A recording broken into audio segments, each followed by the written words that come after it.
Per al disseny dels diferents assentaments, hom partia dels models establerts en manuals i reglaments que fixaven aspectes com l'emplaçament, la gruixudària, les dimensions o el camuflatge.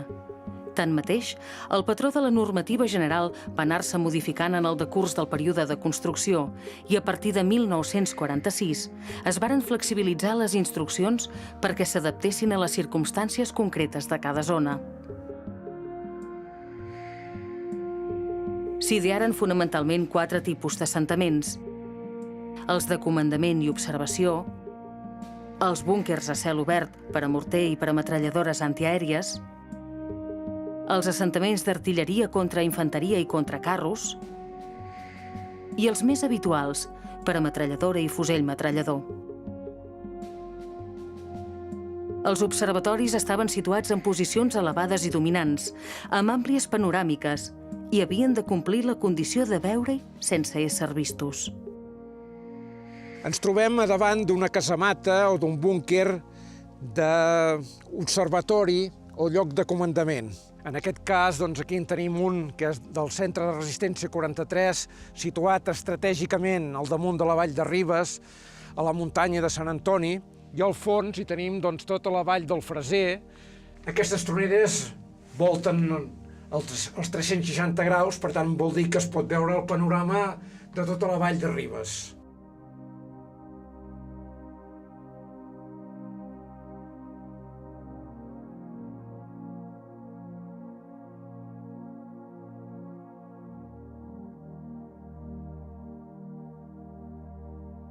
Nos encontramos en el puesto de mando de la Organización Defensiva de Gaintxurizketa.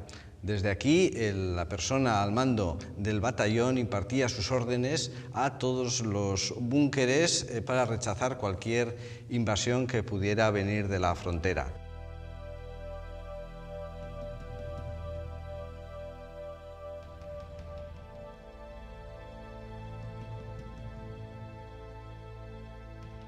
Concretament, jo que vaig fer, en part, no totalment, els 2 observatoris, el torrent de la Font dels Avets tocant a Toses i el de Pedra Picada, de 2.000 metres d'alçada. Allà hi pujàvem amb les mules, carregant els sacs de ciment, i com que hi havia neu, jo hi posava els esquís i després baixava esquiant. Era molt important que l'observatori tingués la capacitat de poder, en un lloc difícil de poder abastar amb unes bales, poguessis tenir el màxim de visibilitat, que podia ser d'un sol lloc o de 2 llocs.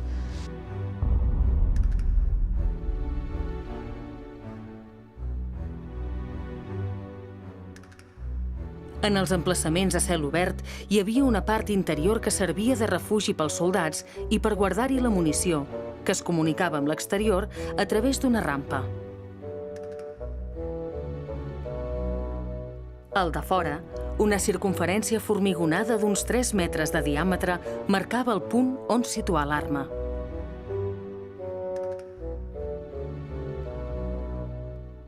Per als emplaçaments de metralladores antiaèries, normalment una Oerlikon de 20 mil·límetres, també s'escollien posicions elevades amb una gran amplitud de batuda de tir.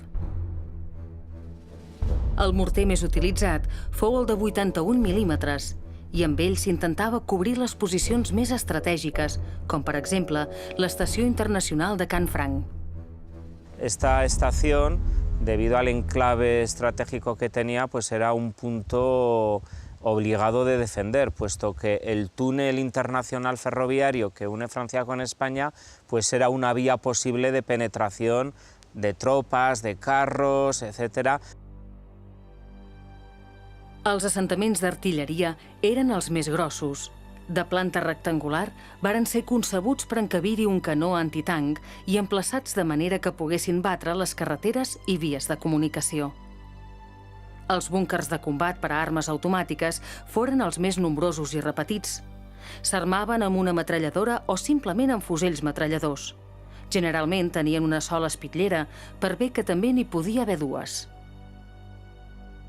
Aquest és un assentament de fusell metrallador. De fet, les obres que més es van repetir en els centres de resistència van ser els assentaments de metralladora i de fusell metrallador.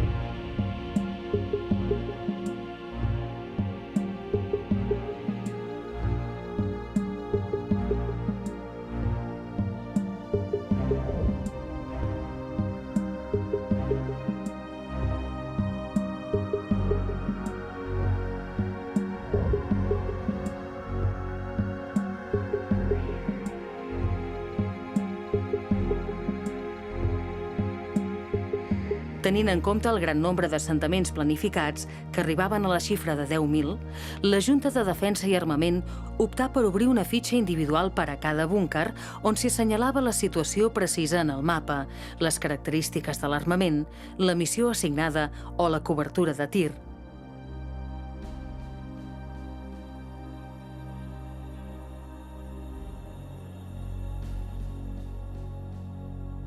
Contrastant construccions defensives gairebé contemporànies, es pot observar la concepció un tant rudimentària de l'arquitectura militar franquista. La comparativa amb els búnquers alemanys del mur atlàntic dona fe de les diferències en el gruix i la densitat de les successives capes del formigó armat. Pel que fa a la solidesa dels murs, es va dictar que la cara frontal havia de tenir 1 metre d'amplada i la resta del perímetre un mínim de 85 centímetres. Tota l'obra es fa de manera que l'impacte d'artilleria de 105, de calibre 105, que no faci mal al búnquer, no l'atravessi ni el desfà. Després es va decidir augmentar el 155. Vol dir que quan es parla dels búnquers es parla d'un blindatge formidable. No obstant, alguns dels que hi treballaren afirmen que rarament es complien aquestes premisses. Y mucho me lo tenía que improvisar yo, porque una cosa era el plano y otra era la dificultad real que había que, por ejemplo, la chimenea, pues la inclinación de la chimenea se la di yo la que pude. Havies d'anar a buscar un lloc on hi hagués doncs, una mica de sorra, perquè si no, no teníem maquinària per poder fer sorra. El ferro no era fàcil, però fèiem servir el ferro que podíem. A Espanya li faltava ferro, però llavors es van desfer molts ferrocarrils de via estreta. Tot això va anar a parar molt a fer els blindatges. En la pràctica diària, el formigó armat s'obtenia de la barreja de 3 pales de grava, 2 de sorra i 1 de ciment, però el proveïment de materials fou molt irregular. Ciment, sorra, grava i ferro, fusta, per fer el s'encofrat.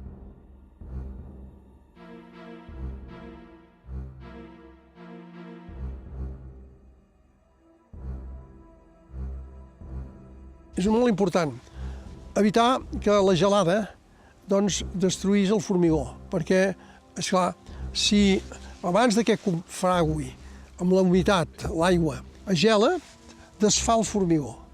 Per tant, havíem posat uns bidons, els omplíem de neu, pujàvem llenya, allà dalt la pedra picada, concretament, perquè allà no hi havia arbres, i fèiem foc, i aquell foc escalfàvem l'aigua i fèiem el formigó amb aigua calenta. En alguns llocs el ciment escassejava i desapareixia misteriosament, a vegades com a moneda de canvi per a estraper-lo, mentre que en d'altres llocs es deixava fer malbé. El fet és que la resistència del formigó era diversa i presentava seriosos dubtes. Els capitostos del règim semblen haver pres consciència de la poca solidesa de les fortificacions i de l'escassa resistència que oferirien, sobretot davant d'un atac amb artilleria pesada.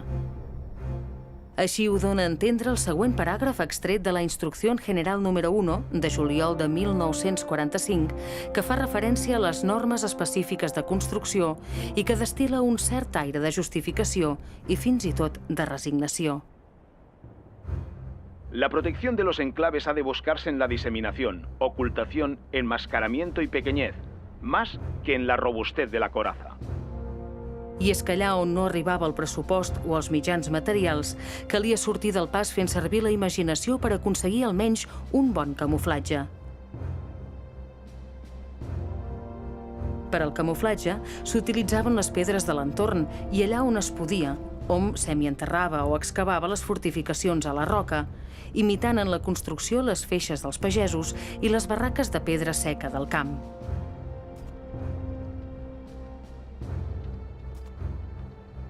La precarietat de la construcció no enganyava a ningú. En aquests termes, n'informava un comitè d'experts al Consell de Seguretat de la ONU després d'haver dut a terme una investigació sobre el terreny. Las fortificaciones de la región de los Pirineos, esencialmente concebidas como defensas, son compuestas de obras de campaña improvisadas y de un número pequeño de hormigón. Serán sin duda eficaces contra los ataques de fuerzas provistas de armas ligeras, pero poco efectivas contra ejércitos bien equipados. El 27 de maig de 1947, Franco visita en secret les obres que es porten a terme a la Collada de Toses, a la província de Girona. Allà és rebut, entre d'altres, pel comandant José Luis Aramburu Topete, antic membre de la Legión Azul a Rússia i que mana el batalló de sapadors encarregat de les obres. El comandant era Aramburu Topete. Després va ser tinent general, cap de la Guàrdia Civil, i va ser el que va detenir en el Tejero. Era una persona honesta que sabia el que es feia.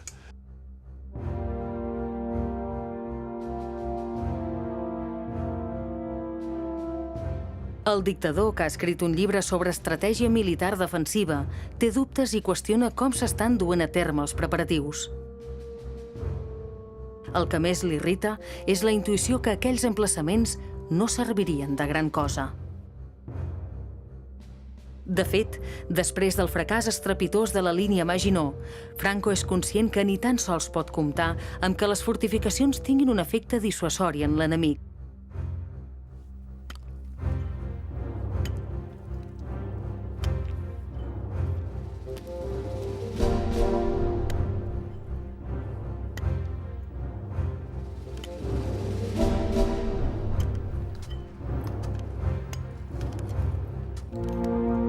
Insegur, disgustat pel que veu, interroga el comandant Aramburu Topete. Aramburu, ¿ha leído usted mi libro El ABC de la batalla defensiva? Por supuesto, mi general.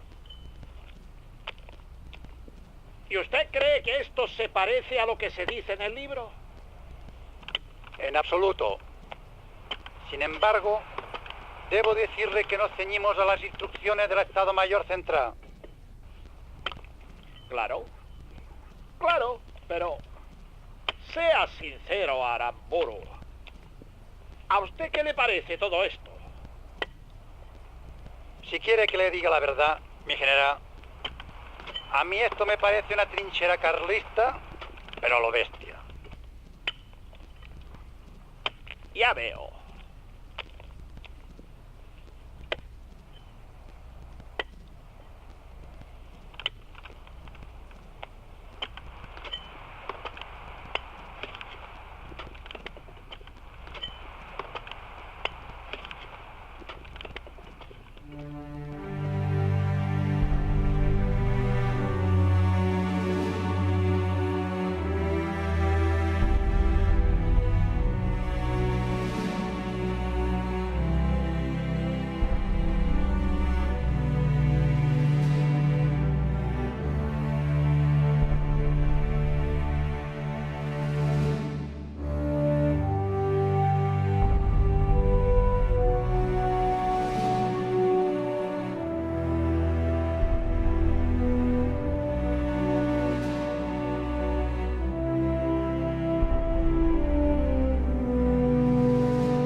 Els constructors d'aquesta obra de fortificació van ser soldats de lleva. En l'època que es va construir ja no existien els batallons de treballadors. Se especula o se dicen muchas veces que en esta línea defensiva se trabajó en plan trabajos forzados con prisioneros de guerra. Es totalmente falso. Una construcción que se construye como secreto militar, nunca puedes meter personal enemigo a tus ideas, con lo cual siempre fueron soldados de reemplazo. Els xicots que van fer això eren nois de l'estat espanyol, diguéssim, mobilitzats, no eren presos ni el que fos, eren soldats de quintes. Eren soldats que d'alguna manera formaven part, com si diguéssim, d'una empresa militaritzada de construcció, que es movien d'un lloc a l'altre per la zona dels Pirineus. Yo de guardias de cuartel así no he hecho nunca. Yo tenía ya un fusil que me le dieron cuando la instrucción y aprendí a tirar tiros allí y todo eso, y después de fusil nada, allí estaba el fusil y nada. O sea que de 1000 y nada, aquello era trabajar. Encarregar les obres a una empresa civil era inviable econòmicament i estratègica. El cost d'aixecar un assentament era fins a 4 vegades inferior si les obres eren dutes a terme pels mateixos soldats. Òbviament, es va optar per la solució més econòmica.